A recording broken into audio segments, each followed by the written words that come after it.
The story of Attila begins with the Huns, a nomadic people whose origins trace back to the steppes of Central Asia. Emerging in the late 4th century, the Huns were believed to be descendants of the Xiongnu, a confederation of tribes in what is now Mongolia. These fierce warriors were known for their unparalleled horsemanship and devastating archery skills, traits that would define their dominance in the centuries to come. By the time the Huns reached Eastern Europe, they had already established themselves as a force to be reckoned with. Their swift and brutal raids, combined with their ability to adapt to different terrains, left entire civilizations trembling. The Romans, who once considered their empire untouchable, now faced an existential threat from these mysterious horsemen. Attila was born around 406 CE into this world of warfare and survival. Raised in the Hunnic heartland, he grew up immersed in the harsh realities of nomadic life. From an early age, Attila was trained in the essential skills of his people: riding, archery, and the art of war. His upbringing emphasized resilience, loyalty, and the cunning needed to outsmart both enemies and rivals. While details of Attila's early life are scarce, we know he was part of a powerful lineage. His uncle, Rugila, was a prominent Hunnic leader who played a pivotal role in unifying the tribes. In 434 CE, a turning point arrived. Rugila, the leader of the Huns, died unexpectedly, leaving the empire to Attila and his elder brother Bleda. Together, they inherited a vast domain stretching from the steppes of Central Asia to the borders of the Roman Empire. One of the first major acts of Attila and Bleda's joint rule was their negotiation with the Eastern Roman Empire. In 435 CE, they signed the Treaty of Margus, a landmark agreement that secured peace on Hunnic terms. The treaty required the Romans to pay an annual tribute of 700 pounds of gold and return any Hunnic deserters seeking refuge in Roman territories. This treaty showcased the Huns' ability to wield diplomacy as effectively as they wielded their weapons. It also provided the brothers with the resources needed to strengthen their rule and consolidate power within their empire. Despite their early success, the empire was effectively divided between the two brothers. Bleda ruled over the eastern territories, while Attila controlled the western regions.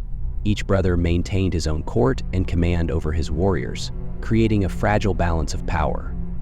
Although they ruled jointly in name, their division of territories allowed for the possibility of rivalries. Both leaders sought to consolidate their own influence, and the cracks in their partnership began to show. Some sources suggest that Attila, known for his ambition and cunning, may have always harbored intentions of ruling alone. The turning point came in 445 CE, when Bleda died under mysterious circumstances.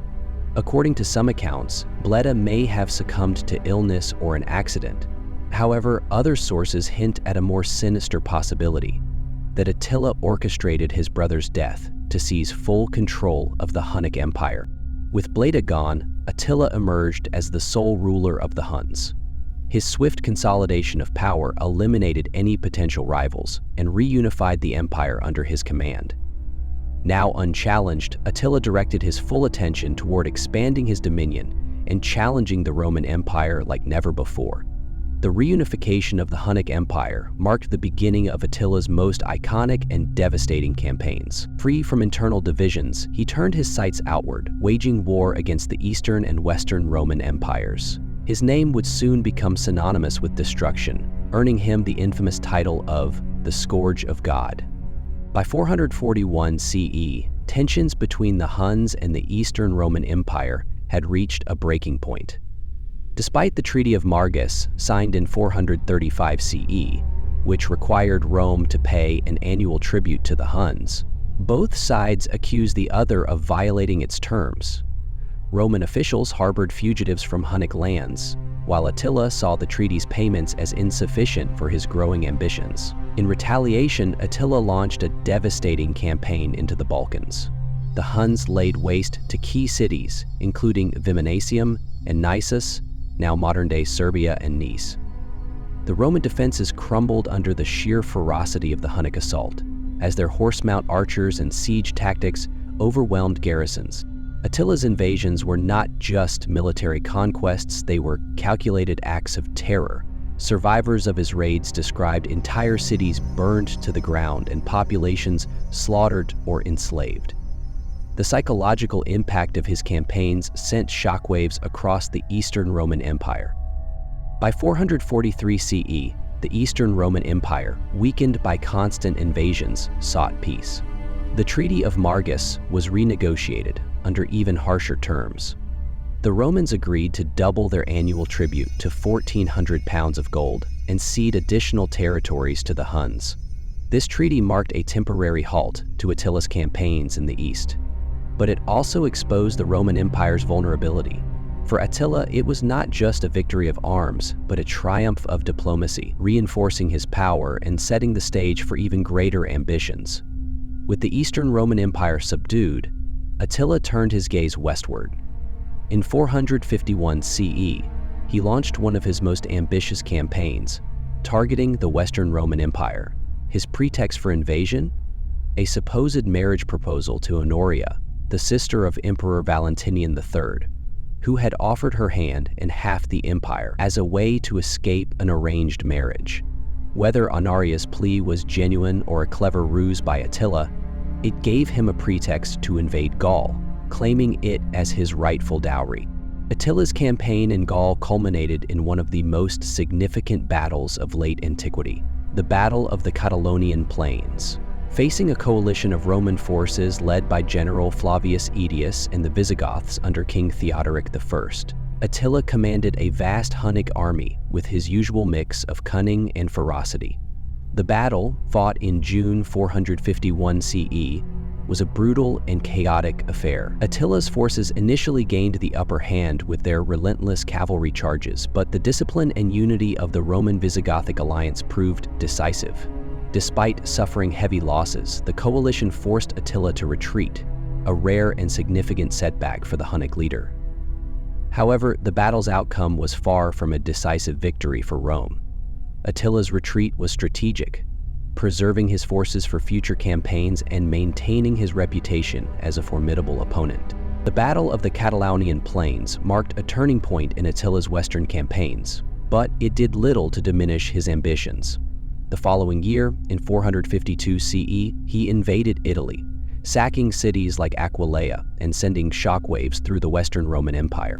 Legend has it that Pope Leo I personally intervened to dissuade Attila from sacking Rome. While the exact details remain unclear, Attila's withdrawal from Italy remains one of history's great mysteries, attributed to a combination of logistical challenges, disease, and the Pope's persuasion. Attila's most notable diplomatic victories came through his interactions with the Roman Empire. The Huns posed a constant threat to both the Eastern and Western Roman empires, but Attila understood that warfare was not always the most profitable path. Instead, he leveraged the empire's weaknesses in negotiations. He skillfully exploited divisions within the Roman Empire. By playing the Eastern and Western Roman courts against each other, he ensured that neither side could mount a united front against him. Attila also wielded marriage as a powerful diplomatic tool. Marriage alliances were a cornerstone of his strategy, binding allies to the Hunnic cause and legitimizing his power. One of the most famous examples is his proposal to marry Princess Honoria, the sister of Emperor Valentinian III of the Western Roman Empire. When Honoria sent Attila a plea for help and a ring, he interpreted it as a marriage proposal and demanded half the Western Roman Empire as her dowry. While the marriage never occurred, it allowed Attila to claim political leverage over the Romans. Within his own realm, Attila used marriages to strengthen ties with subordinate tribes, ensuring their loyalty and solidifying his authority as the supreme ruler of the Huns. Another key aspect of Attila's diplomacy was his use of hostages and treaties. Hostages were more than pawns. They were guarantees of compliance. The Romans, for instance, often sent noble children to Attila's court to ensure peace. These hostages served dual purposes. They acted as collateral and were immersed in Hunnic culture, creating bonds of understanding or fear. Treaties were carefully negotiated to favor Attila. In the Treaty of Margus, for example, not only did the Romans agree to pay annual gold tributes, but they also returned Hunnic refugees who had fled across the Danube. This ensured no dissenters could undermine his rule. Attila's court became a center for diplomacy, where he received envoys from across Europe and Asia. His reputation as a fair but unyielding negotiator earned him respect and fear among allies and enemies alike. Under Attila's leadership, the Hunnic Empire reached its zenith, stretching from the Ural Mountains in the east to the Rhine River in the west. Attila's military campaigns targeted both the Eastern and Western Roman empires, leaving devastation in their wake. The Huns weren't just raiders. They were skilled diplomats and power brokers who exploited the divisions of their enemies, extracting gold and tributes in exchange for peace. Hunnic society was rooted in its nomadic lifestyle. The Huns lived in yurts and relied heavily on their horses for transportation, warfare, and even daily activities. Mobility was their strength, allowing them to strike quickly and retreat before their enemies could respond. The Huns were organized into tribal units, each led by a chieftain. Attila unified these tribes into a cohesive empire, creating a network of alliances and subjugated peoples. Governance under Attila was pragmatic, with power concentrated in his hands but supported by loyal warlords. Culturally, the Huns were deeply connected to their environment. They worshipped nature spirits and followed shamanistic practices. Their art and craftsmanship, often inspired by Scythian and other steppe cultures, reflected their nomadic way of life. Warfare was central to Hunnic identity. From a young age, Hunnic boys were trained to ride and fight. Their composite bows, superior tactics, and unmatched mobility made them nearly invincible on the battlefield. One of Attila's greatest strengths was his ability to unify the often fractious Hunnic tribes. Through diplomacy, warfare, and sheer force of will, he consolidated power and built the Huns into a formidable empire. In 453 CE, Attila took a new wife, Ildiko, a young woman of striking beauty. According to the historian Priscus, the wedding feast was a grand affair, filled with celebration and excess. That night, Attila retired to his chamber with his bride, but by morning, the scourge of God was dead.